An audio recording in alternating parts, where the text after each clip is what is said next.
kur ti respekton prindrit, nënkupton se ti je mirë me Allahun, je duke ju bindur urdhrave të Allahut. Se Allahu po thot: "Wa'budu Allaha wa la tushriku bihi shay'a wa bil walidayni ihsana." Adhuroni Allahun, mos i shoqëroni atij asgjë dhe silluni mirë me prindrit. Urdhër i qartë dhe i prerë, silluni mirë me prindrit. Bismillahirrahmanirrahim. Të nderuar xhamati, një nga çështjet më të rëndësishme dhe më serioze në fen tonë, në Islam, është respektimi i prindërve. Sjellja e mirë ndaj prindërve. Nuk është rastësi, nuk është i paqëllimshëm dhe larg të jetë i paqëllimshëm që Allahu i madhëruar e ka lidhur adhurimin e tij, madhërimin e tij me mirësinë dhe respektimin e prindërve. Kjo tregon se respektimi i prindërve nuk është vetëm një sjellje morale që duhet bëhet, po është edhe adhurim në vete që të afronte Allahu krijuesi i gjithësisë. Allah i madhëruar thot në Kur'an: "Wa qada rabbuka alla ta'budu illa iyyahu wa bil walidayni ihsana." Zoti yt ka dhënë urdhër të prerë, ka urdhëruar që të mos adhuroni askën tjetër përveç tij dhe të silleni mirë me prindrit. Të silleni mirë me prindrit, të i respektoni prindrit. Në një ajet tjetër, Allah i madhëruar na mëson edhe mënyrën se si të sillemi me ta, si të flasim me ta. Ai thot: "Fala taqul lahuma uffin wa la tanharhuma wa qul lahuma qawlan karima." Mos u thuaj atyre as uf. Edhe gjestin më të vogël me fjalë që mund të thuhet dhe është negative ndaj kërkesave të tyne, të thuash uf, of apo oh. Edhe kjo është e ndaluar. Allahu po thot: "Mos thoni as uf." Mos u folni atyne me vrazhdësi, mos i qorto ata dhe folu atyre me fjalë të buta dhe të ndershme. Në kohën tonë, shumë njerëz flasin për të drejtat e prindërve, për të drejtat e gruas, nanës, festojnë ditën e gruas, e festojnë ditën e nanës, ditën e babës, po pak prej tyre e kuptojnë drejt rëndësinë e kësaj çështje. Islami, feja islame para 1400 vite ka folur për të drejtat e tyre dhe me të vërtet ua ka dhënë hakun, ashtu siç e meritojnë prindrit. Gjërat më të rëndësishme në fen ton i ka lidhur me respektin e prindërve. Sot do të ndalemi te disa nga këto gjëra, nga disa nga këto dobi madhështore që na i sjell respektimi i prindërve. Pra, kur cilemi mirë me prindrit, Allahu Azza wa Jall na jep nga mirësitë e tij në këtë botë, po edhe shpërblimin e madh e presim në botën tjetër. Dobia e parë dhe më e madhe e respektimit të prindërve është se ti po i bindesh Allahut. Kur ti respekton prindrit, nënkupton se ti je mirë me Allahun, je duke ju bindur urdhrave të Allahut. Se Allahu po thot: "Wa'budu Allaha wa la tushriku bihi shay'a wa bil walidayni ihsana." Adhuroni Allahun, mos i shoqëroni atij asgjë dhe silluni mirë me prindrit. Urdhër i qartë dhe i prerë, silluni mirë me prindrit. Allahu përmend mirësinë dhe respektin ndaj prindërve me njëherë pra pas urdhrit për adhurimin e tij. Kjo tregon se respektimi i prindërve është argument i fortë se je duke ju bindur Allahu xhalla xhelalu. Ai që respekton prindrin është duke ju bindur Allahut, ndërsa ai që i lëndon prindrit është duke kundërshtuar një urdhër të prerë të Allahut xhalla xhelalu. Duhet ta dim një gjë se asnjë vepër e mirë nuk mund të jetë e plot dhe e pranuar tek Allahu nëse prindrit janë të pakënaqur me ne.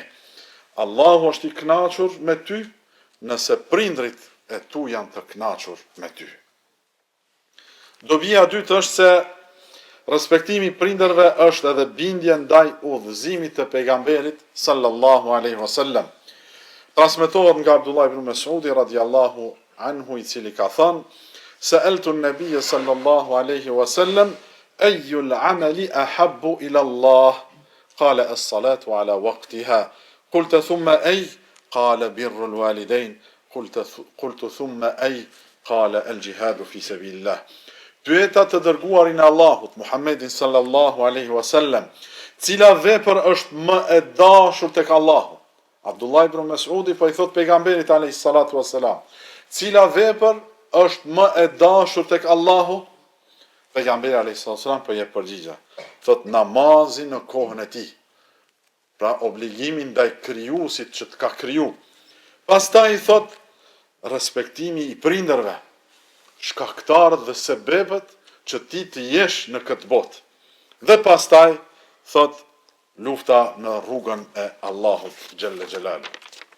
Pra shihet qartë madhështia kësaj vepre, sepse pejgamberi alayhi salatu wassalam e renditi më një herë pas obligimit kryesor që e kemi ndaj Allahut, pra namazin. Kjo na mëson se respektimi i prindërve nuk është një vepër e vogël, por është një prej rrugëve më të sigurta për ta fituar kënaqësinë e Allahut xhalla xhelalu.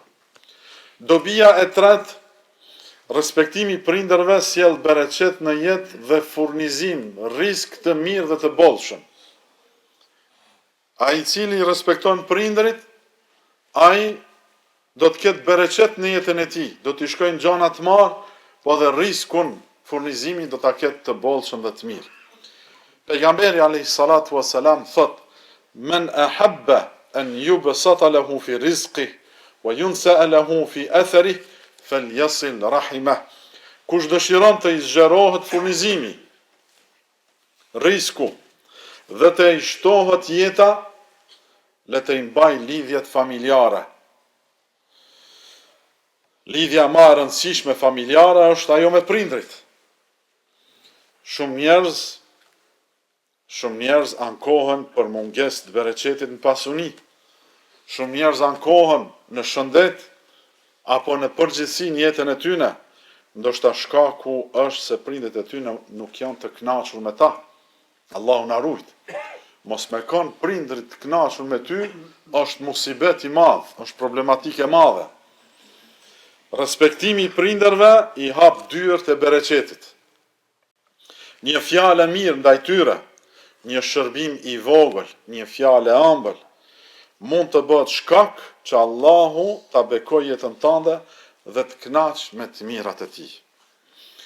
Një dobi tjetër madhështore është se respektimi i prindërve është shkak për pranimin e lutjeve. Nëse respekton prindrit, Allahu t'i përgjigjet në lutjet e tua. Pejgamberi alayhi salatu wassalam e ka tregu historinë e 3 burrave që mbetën të bllokuar në një shpellë. Gjithë e dini historinë kur 3 burra ishin duke ecë dhe strehohen në një shpellë dhe pa pritmas u mbyllët dera. Dhe ata, secili prej tyre, i lutet Allahut azza wa xal me një vepër që e ka bë më herët, me një vepër më të sinqert dhe më të mirë që e ka bë më herët, që Allahu azza wa xal t'ua hap derën, daljen. Dhe njëri prej tyre ju drejtua Allahut duke përmend mirësinë dhe respektin e madh që e kishte ndaj prindërve të tij. Edhe i tha: "O Allah, unë i kam respektuar prindrit e mi dhe nuk i kam dhënë përparësi askujt para tyne. Për shkak të kësaj vepre të sinqert Allahu a largoi gurin dhe u hapi rrugën dhe shpëtuan. Merë një mësim praktik nga kjo ngjarje, ndoshta je duke bë një dua prej moti dhe Allahu Azza wa Jall nuk po të përgjigjet. Merë këtë mësim praktik. Nëse je duke lutë Allahun Azza wa Jall, ke një kërkesë tek Allahu dhe Allahu nuk po të përgjigjet, shko ka prindrit, sillu me ta, kënaqi ata dhe bën dua, e ndoshta Allahu Azza wa Jall ka me t'ju përgjigj kërkesës dhe lutjes tënde. Ai që respekton prindrit do të respektohet nga fëmijët e tij. Një dobi tjetër pra e madhe është se respektimi i prindërve kthehet tek njeriu përmes fëmijëve të tij. Pejgamberi alayhis salatu wassalam ka thënë: "Birru aba'akum tabarrakum abna'ukum." Respektoni prindrit tuaj që fëmijët tuaj t'ju respektojnë juve.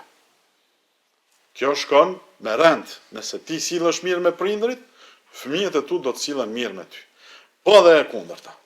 Kjo është një ligj i drejtë në jetën e njeriut, ashtu si sillesh me prindrit e tu, do të sillen edhe fëmijët e tu me ty. Si vepron ti me prindrit e tu, ashtu do të veprojnë fëmijët me ty. Të nderuar xhamatllin, prindrit janë dera jonë për në xhenet. Siç ka thënë pejgamberi alayhis salatu wassalam, "El walidu awsatu abwabil jannah." Prindi është dera e mesme dhe më e mirë e xhenetit. Ai që i ka prindrit gjallë, e ka një mundësi të artë për ta fituar xhenetin. Mos e humb këtë mundësi. Kujtojeni nanën që të mbajti në bark për 9 muaj. Kujtojeni babën që u lodh për furnizimin tënd. Kujton netët kur ata nuk flinin që ti t'jetoje mirë dhe i qetë. Allahu na mëson të bëjmë dua, se si të bëjmë dua edhe për ta. Ai thot: "Wa qul rabbirhamhuma kama rabbayani saghira." Thuaj, po na mëson Allahu Azza wa Jall se të bëjmë dua për ta. O Zoti im, mëshiroj ata ashtu siç më rritën mua kur unë isha i vogël.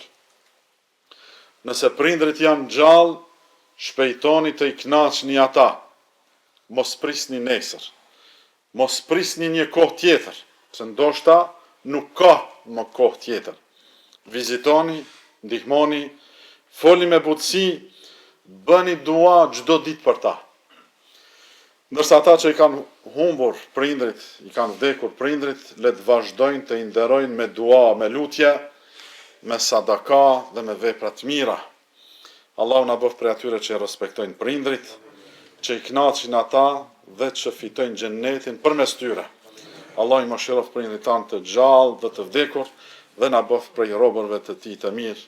Aqulu ma tasma'una wa astaghfirullaha li wa lakum.